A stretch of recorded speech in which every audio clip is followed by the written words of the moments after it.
Well, I would like to welcome back Crystalline Tulek for his second week with us on Relate at the Academy. And I'll turn it over to you, Crystalline. Well, thank you very much, Julie. I'm glad to continue this sharing about this notion of relationship, dynamic exchanges. We had I think, a nice time last week talking more about the mirroring and saying a few words about how we can look at our different types, discovering a bit those three elements that we talked about: the reflection aspect, the perception aspect, and the action aspect. So for this second session, I thought it'd be really nice to go a little bit deeper in learning about relationship and what are the main elements that are structuring relationships. Of course, it's a big topic, but I think we can go into fundamentals and hopefully create a deeper sense of the things that we can do to improve the quality of our relationships. So, well, let's start.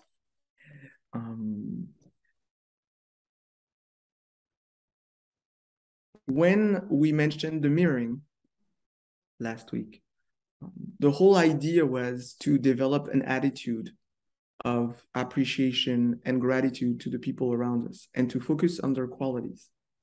That was really, to me, the first base, the foundation. We focus on our attitude, and our attitude is a choice. We choose to look at the light. We choose to look at the qualities. And as we do so, we are naturally able to understand more that if we have some qualities, we also have some weaknesses or some sufferings that are attached to those qualities. And the more we become aware of the link between the qualities and, let's say, the weaknesses or the suffering that can come with it, the more we start to understand behaviors in a very different way. Usually, I like to emphasize that and talk about a sacred value. So let's say we are very connected to this energy of reflection. We mentioned it, but I'm just going to briefly re-explain a little bit that. Let's say we're very connected to this energy of reflection. It means that we have that kind of sacred value of loving, making links between things, understand things. And we can do the same with the two other elements.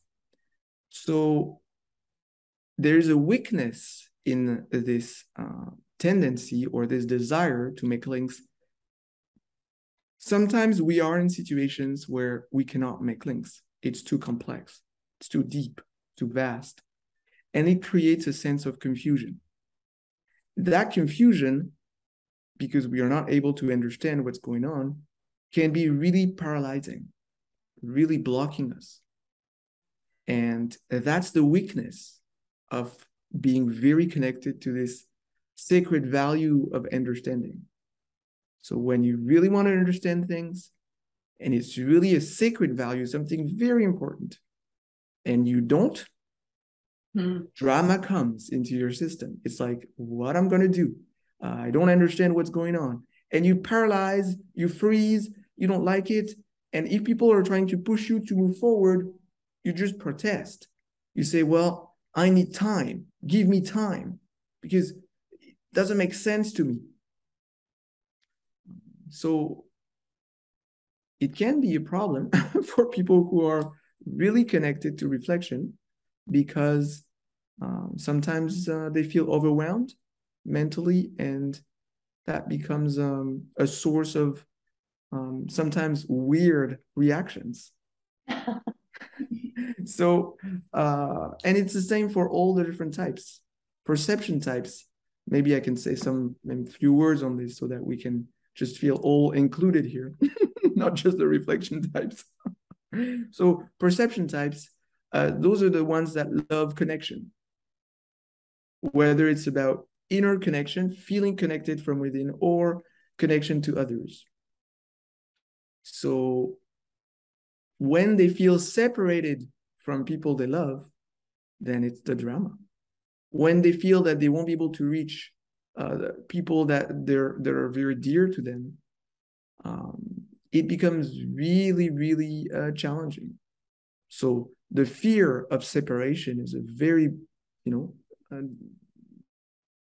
typical type of weakness, we could say, that is very empowering on them, very, scary for their system. And also one thing that they don't like is to be forced into something.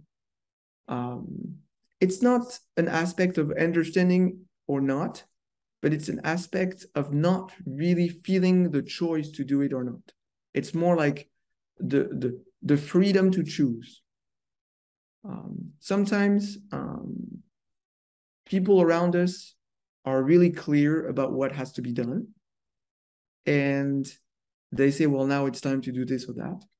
And perception types, they don't like that. They don't like to be forced, even if the people around can really demonstrate the trueness or the validity. They say, well, I'll do it if I want to. So if they feel that you are trying to take away their choice, they will react just because of that. Even if they see the reality of it, like, subconsciously or in a part of their mind, they know that you're right, but they will just react just to fight for really claiming their freedom. This is a typical perception. They want to feel that they have the choice. That's a very important feeling. It's not a mental thing. It's the feeling of choice, that they are in control of their life. You cannot force them into something. So that is really painful for them. And the feeling of be separated for those they love. So the fear of that is dramatic. So those are really weak points. So if they go into a situation where those attitudes of letting go of their own, willingness, or letting go of the fact that someone has to leave, if they go into those areas, it will be very difficult for them to manage those situations, and you'll see some weird reactions. And we can see, like, there's a whole gamut of possible reactions, violence, depression, sickness, it can be all kinds of reactions to deal with the threat, we could say. And let's say some few words about action types. So those who love to do things, for them, this is really important to do things. Action types are a bit tricky, because when we think about the three types, it's really a type that is the most difficult to grasp, because it's the type that doesn't really talk easily. Those action guys or women, always in action, doing all kinds of things. When you start asking them questions about what's going on within, they don't know. They don't talk. You really have to squeeze them into a corner and say, there's no escape. Tell me what you feel. No, I don't like that.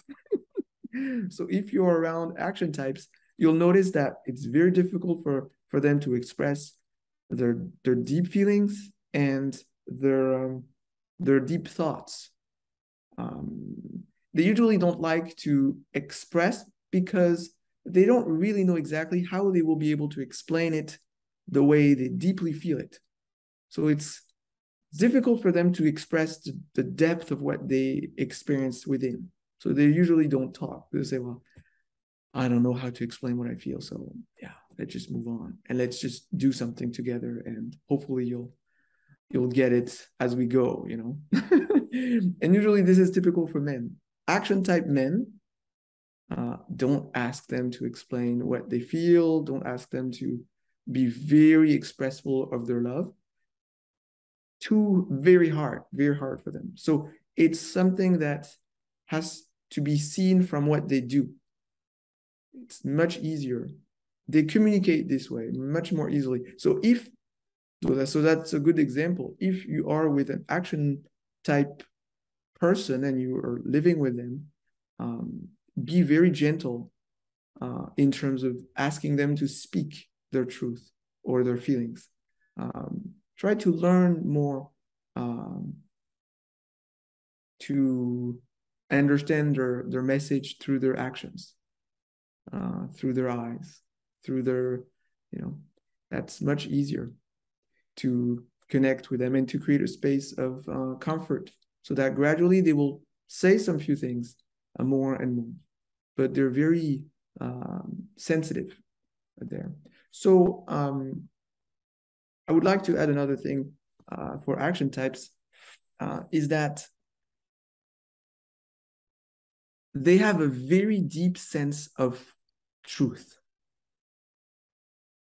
They know it, but from the core of their being. So if you're asking them to do something, be very careful, because if they say no, it's not a choice thing. They want to be free to do whatever.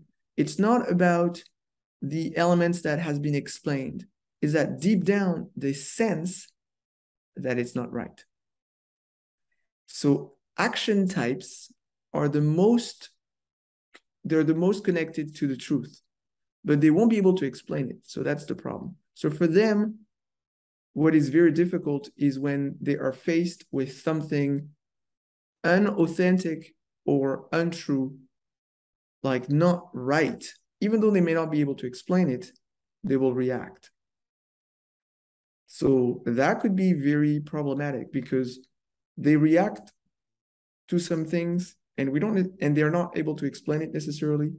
So it can create challenges too. Yeah.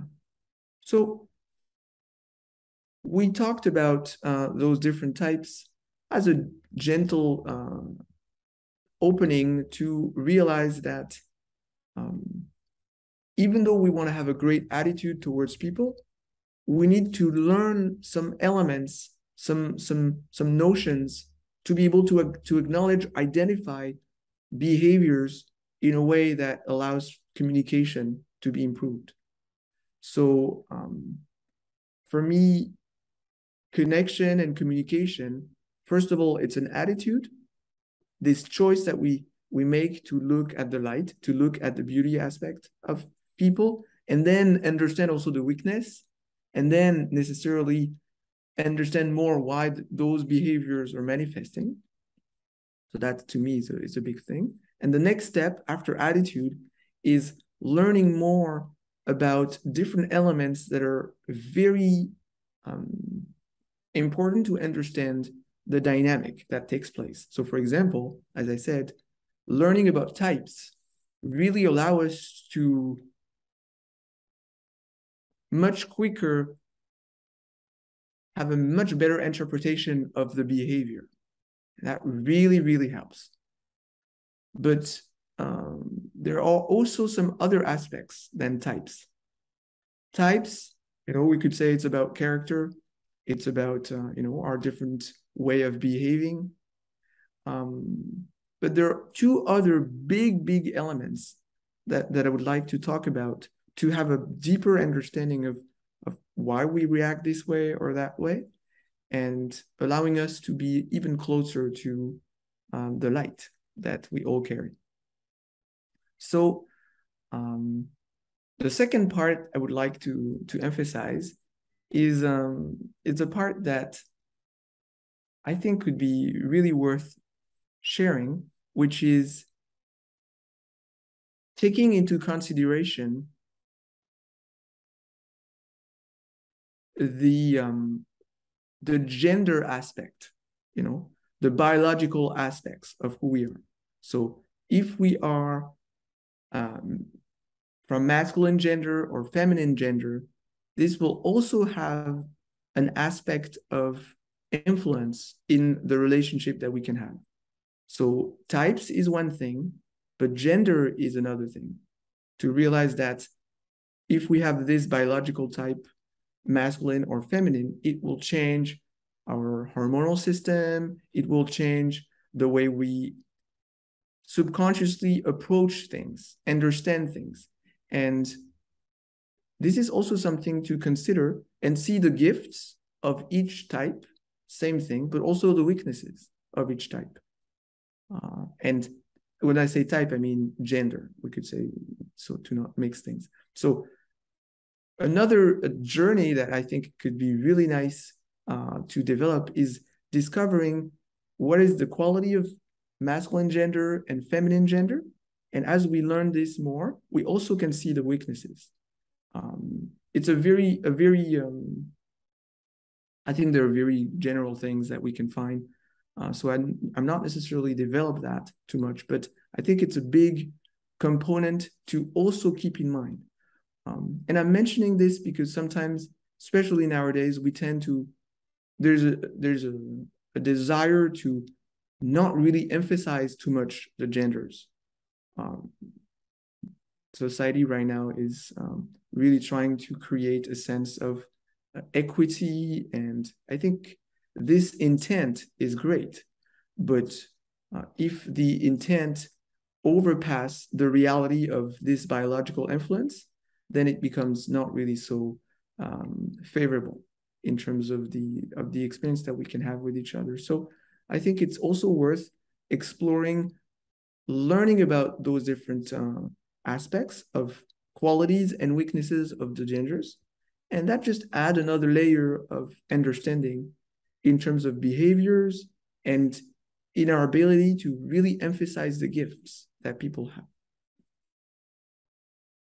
So yeah, we won't go into more details on this because of course but I think there's a lot of information available already that allows us to start being more and more conscious about this layer, the gender layer. So we have the biological layer, we could say gender layer.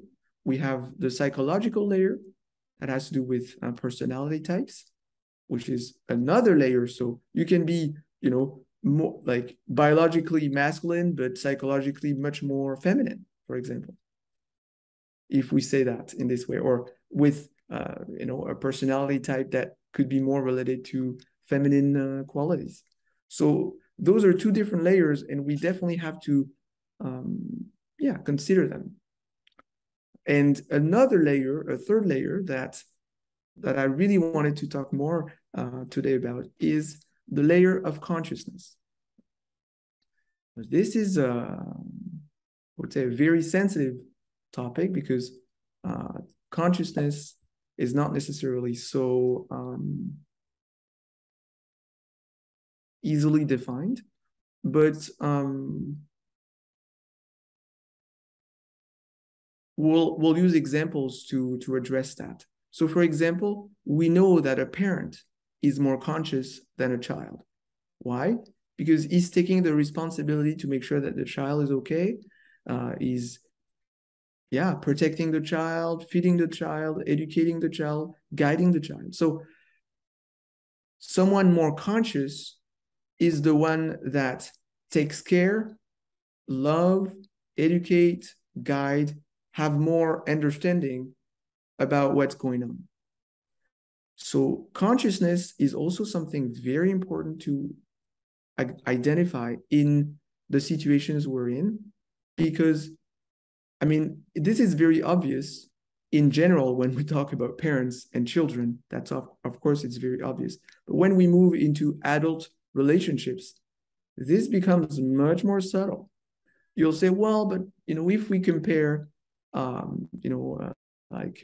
those great beings, Mother Teresa or Gandhi, or all the great guides of religion, Jesus, or those great beings that have shown so much love and sacrifice and wisdom. Of course, that's also very obvious that they are offering an example of wisdom, love, responsibility, consciousness. So of course, if we take that as a reference point, this is obvious. But when we are dealing with us, like the normal people, like that people who are not necessarily so advanced or so not advanced that we need to work together, and no one is significantly more advanced in terms of love and consciousness, we have to be a little bit more, it's more difficult because it's not higher in consciousness in general, it's higher in consciousness in specific contexts. And we're like very familiar with this level of expertise. For example, you go into, I don't know, like you want to go and sail on a boat, you don't have so much experience, and there's one person that has like 10, 20, 30 years of experience in sailing. Of course, he'll be the one guiding the boat. He'll be the one acknowledged to be the best person to guide us. Or let's say we travel into a special difficult mountain to climb, and there's a great mountain climber in the group. Of course, he'll be the leader, the guide, the more conscious, the one that will have a larger understanding of all the different parameters to be considered. Those are very obvious practical examples, but it can be the same in different other contexts. So paying attention to consciousness in different contexts is also something very important, because sometimes we have that kind of very horizontal understanding of like, yeah, we're all the same, we're all connected, we all got to work together. And sometimes we tend to diminish this notion of natural hierarchy on different contexts. There's a great psychological researcher, maybe you've heard about his name. His name is Frédéric Laloux, and he did an amazing work. His book is Reinventing Organization. He really changed the perspective that we have about organizations and groups. He actually did an amazing synthesis on 12 organizations, from small organizations to big ones, that are really pushing the limits of creating the best possible interactions in groups and organizations. So he selected them in Europe and in North America and other places in the world. He selected the best ones he could find. He interviewed them, he analyzed them, and he made a great synthesis on all those great innovations that they've developed over the years. And three main things were really emphasized. And the first one was this notion of natural hierarchy, that in a group, in a context, in an organization, we have to allow those who are more able in a particular domain to be able to be acknowledged and let manifest their natural abilities. So it's not about who has more diploma, is who is the most able to manifest the qualities that are required in a particular position. So it's a great way of reestablish a dynamic, either in a group or in a relationship, where we acknowledge the natural abilities, the natural gifts that we have in different domains. And so we could say it's talking about consciousness in a way, because when you have a much higher level of mastery or understanding on things, in this way, we could say that in this particular domain, you're like more conscious, more aware, more able. So that's the first thing that he emphasized: hierarchy, natural hierarchy. A second one is this aspect of being fully whole, in wholeness, in manifesting in the organization. So in a way, we could say it's really identifying who we are in our gifts, but also with our fragilities and weaknesses. It's actually part of increasing the quality of our dynamics. So that goes very well with what we were talking about, typologies. And the last part that they've that he was able to synthesize is something that is quite surprising, but this is something that those organizations naturally developed, and their idea or what emerged is what they call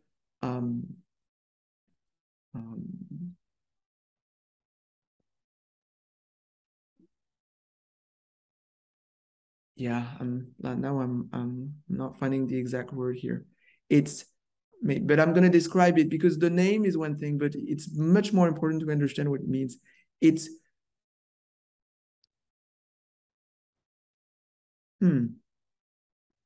interesting, but I don't remember exactly the word. That's fine. It's okay. Take your time. It's usually organizations, they make plans. They think about, okay, in 1 year, what we should do, in 3 years, what we should do, in 5 years, what we should do. But then you also have the problem of creating like a vision that is not necessarily so supple and so flexible and so organic. So what they've realized is that they had to listen to the collective perception of where the organization is going. So in their mind, it was a constant reassessment of the vision based on the impressions and the feelings of all the members.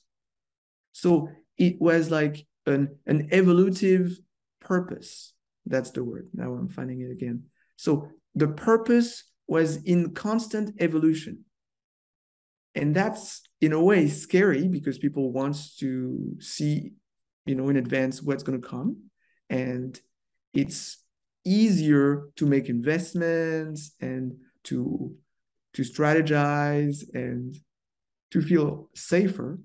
But what they've realized is that, in fact, it costs more because if you persist in a perspective or in a direction that felt the good one 2 years ago, but is not really adapted to the reality of now, it's actually going to be much more difficult to then divert later on. So that's why they realized, oh, we need to be really open, flexible, and not being so attached to our vision far ahead, and always be attentive to what the spirit of the organization is leading us, asking the support of all the organizations. So that's a very very innovative way of understanding purpose, that the purpose is evolutive. It's not something that stays. So you can be called to do something, and as you are doing it, you might be directed into something else, but it's not going to be something else. It's the path.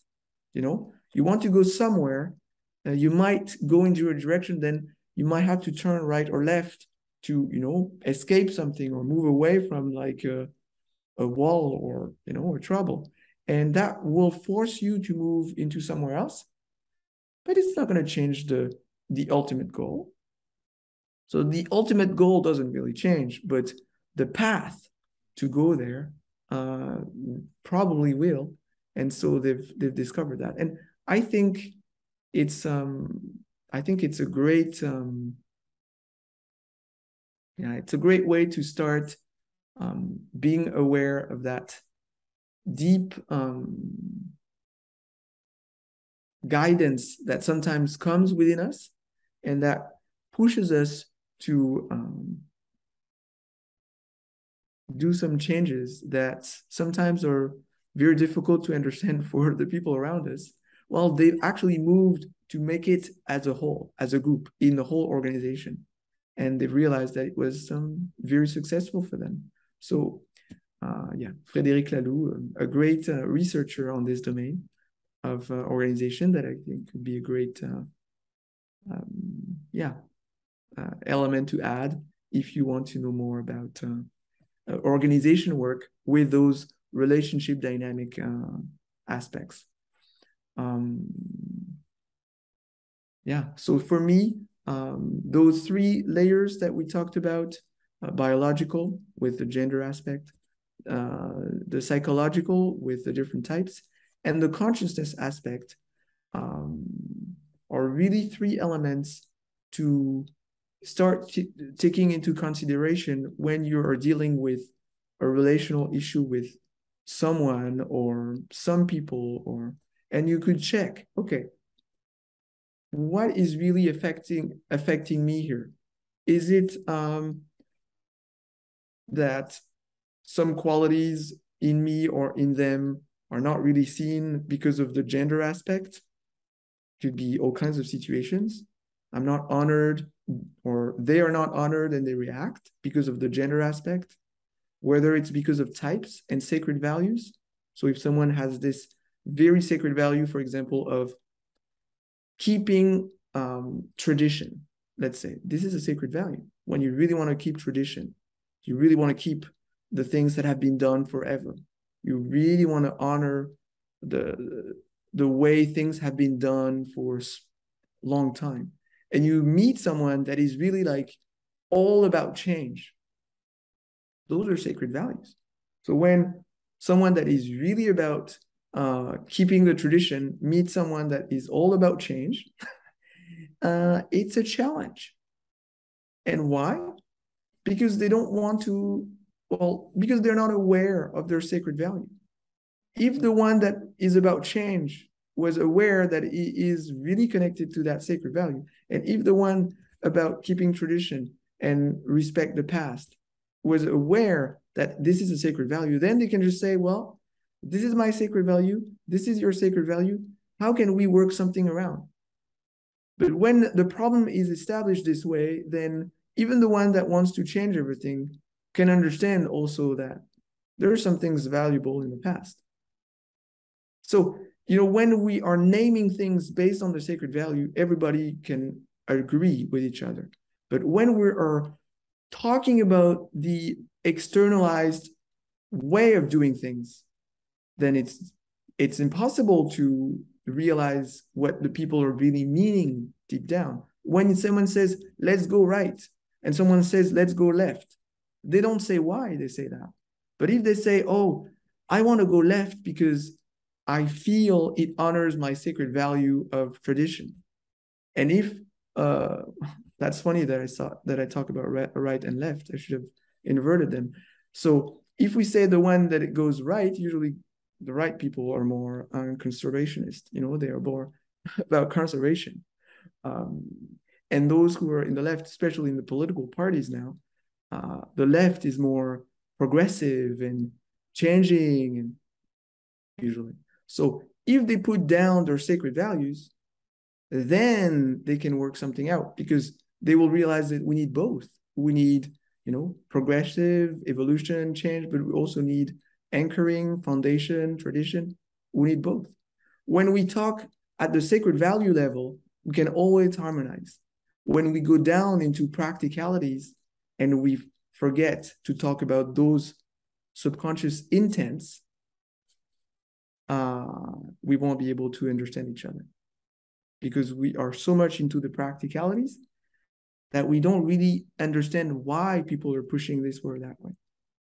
And that kind of creates a lot of misunderstandings. But when you start talking about the sacred values, then people are like, oh, that's really what pushed you into that direction. And then we can start finding a common ground to say, well, okay, I understand, but for me, this is my sacred value. So how can we organize that? And then at that level, we can find, a common ground much, much, much more easily. It's actually surprising. Like, people are really fighting with each other. Then we start creating the space for them to express their sacred value, what they really want to do, what is pushing them from the heart. And then they start realizing, oh, what the other person wants is also very valuable. And then we can create something that could unite both. Or not. Maybe they might just say, we're too different. Let's not necessarily work together so closely. Because, it's sometimes, if someone is really into one thing and someone is really into something else, they will need space to just feel comfortable. There are people who are like For example, reflection types, they like to think before acting a lot. They want to think through thoroughly before going into action. And there are other people who are like more action. They want to just go and they will think as they go. So yeah, they cannot work together too closely because one will feel always refrained of moving forward and the other one will feel always like pushed. So eventually we have to find like the proper distance so that we can feel comfortable. And so we know that can really help when we're dealing with issues relationally. And the third level is consciousness. And this is a more challenging one. Let's say you are with someone in a situation and you're not realizing that what is the level of consciousness in the particular situation that is there. What might happen is that you might consider the other person at the same level as you are, which is not the right position. So maybe he's more advanced and you have to acknowledge that so you can position yourself harmoniously, or maybe you are more advanced and you have to take the lead and maybe you are afraid of it. So that could also be a very good way of reassessing what's going on. Most people who are interested in relationship dynamics, usually when the problem comes on the consciousness level, is usually because they are not really realizing that they are the ones that are the most expert in the field, in the situation. So they tend to diminish themselves and to just think that everybody is equal, we have to create space for each other, and they don't really want to value where their expertise is. So usually that's the case. Yeah, especially for those who are interested in relationships. When you start being interested in relationships, it means that you have that kind of sensitivity towards others and towards creating a nice harmony between people. Those who are like that, they usually tend to not consider their own value enough. So usually that's a tendency, but we have to just open ourselves to everything. And yeah, I hope that it gives some other tools to be able to facing a situation relationally, being able to say, okay, it might be the gender aspect, it might be the types, or maybe it's about consciousness or expertise that we have to assess.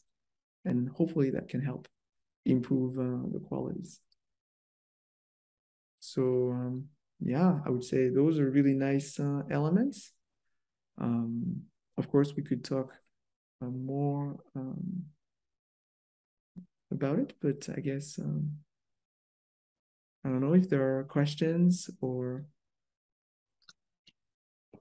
Well, first of all, I'd like to say thank you. I think that you bringing this clarity of the 3 dimensions, right? The biology to which you've added gender, the typology, and then the consciousness. And that sitting alongside last week, which was really, if I could summarize, I suppose, the mirroring in how we see others in creating a sacred space of seeing them, and that how that now allows us, when shared, to see ourselves in a new light and ideally understand our own typologies, so that we can engage more consciously with others, knowing our tendencies and I loved last week.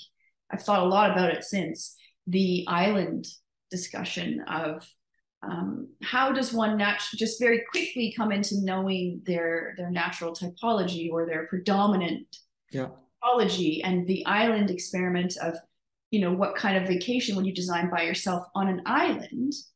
It just makes it very, very crystal clear. And my kind of mission going forward being really to focus on the youth and revitalizing their whole health. I think, bringing this synergy to everything you're teaching, I think it's critically important to bring that to children. So I just want to kind of summarize that and thank you for what you're offering here to the Academy and also in your institute. And before we end this recording and have our private discussions, I want to invite people to, there'll be links in the videos or below the videos in the community so that people can go and pursue further what Crystalline's work is in his institute and also his book. Could you hold up your book? Is it handy? Yeah. Yes. I mean, even that as I'm just going to take a quick, there we go. I want a screenshot of that. I think that's a really important contribution. And it's the name of the book is Mirroring of the Soul, Key to Collective Consciousness. Yes, I think it's brilliant. Anyways, thank you. I'm gonna end the recording. Next week we'll be discussing the immune system as the interface between us and other, from a very biological perspective, and a little bit on a philosophical perspective and a psychoneuroimmune perspective as well. So it'll follow along from this in a very different lens. So thank you, Crystalline, and we'll see everyone next week.